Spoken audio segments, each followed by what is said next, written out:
On August 4th, 2017, I participated in a cultural immersion experience in which I went to work for Crosswinds Contracting for a day, serving as a playground installation manual laborer. While there were many individual differences in the Crosswinds workers, including age, relationship status, race, and native tongue, there was one thing that was true for every employee, including even the business partner. No one had received an education level above that of a high school diploma, and no one had any intentions of ever furthering their education.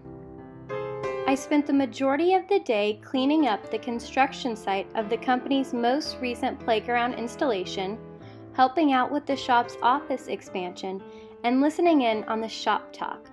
It was during this experience that my preconceived notions of the necessity of higher education was challenged, and my views on those who have chosen not to obtain a college degree have changed. My expectations going into this cultural plunge were that my preconceptions about the necessity of a college education would be solidified. I thought my day would entail following around a bunch of old, foul-mouthed men who did nothing but complain about their problems and reminisce about their high school football glory days. While my foul-mouthed assumption turned out to be relatively true, all of my other assumptions couldn't have been further from the truth. The men that I worked with were all incredible, supportive, optimistic, smart, and content with their lives. They enjoyed the work they did and found solace in the brotherhood it created. Instead of hating their jobs and rushing home the second the workday ended, these guys chose to stick around, drink a couple of beers, and spend time investing in the lives of each other.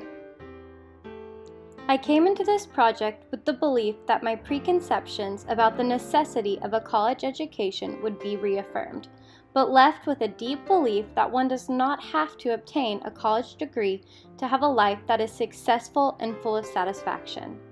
These were men who had pride in their work and in their lifestyles, and weren't driven by the capitalistic materialism that seems to plague the majority of our society's male workforce.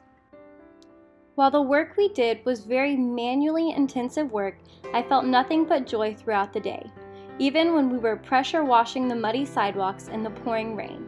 The relationships that these workers have built with each other created a family unit within the company, and it made all of the intensive labor more than worth it to be invited into the Crosswinds family. I think that one of the most important things I've learned about culture through this experience is that different doesn't mean wrong. Just because an individual has different values, norms, or beliefs than you do, it doesn't make you or the other person right or wrong. Through this cultural plunge, I have learned to see others and myself with a more open mind of what it means to be living correctly. The perfect life doesn't have to consist of a family of 4, a golden retriever, and a white picket fence. Just because someone's life is different, it doesn't make it any more of a successful or fulfilling lifestyle. Working with the construction team of Crosswinds has taught me how to use individual differences to create a sense of unity rather than division. I think that the experience I gained through this cultural awareness project has really revolutionized the way I look at a classroom full of students. Before this project, I truly thought I was helping my students by telling them that they all had to go to college if they wanted to be successful and become doctors, lawyers, and teachers. But what I realize now is that not every person was created to be a doctor, lawyer, or teacher. What this project helped me understand is that a college degree will not make or break anyone's future. It is the dedication to being a productive, lifelong learner that will do that. Instead of teaching my students that they can only be successful by obtaining a college degree, I will tell them that they are all smart, wonderful students capable of obtaining a college degree.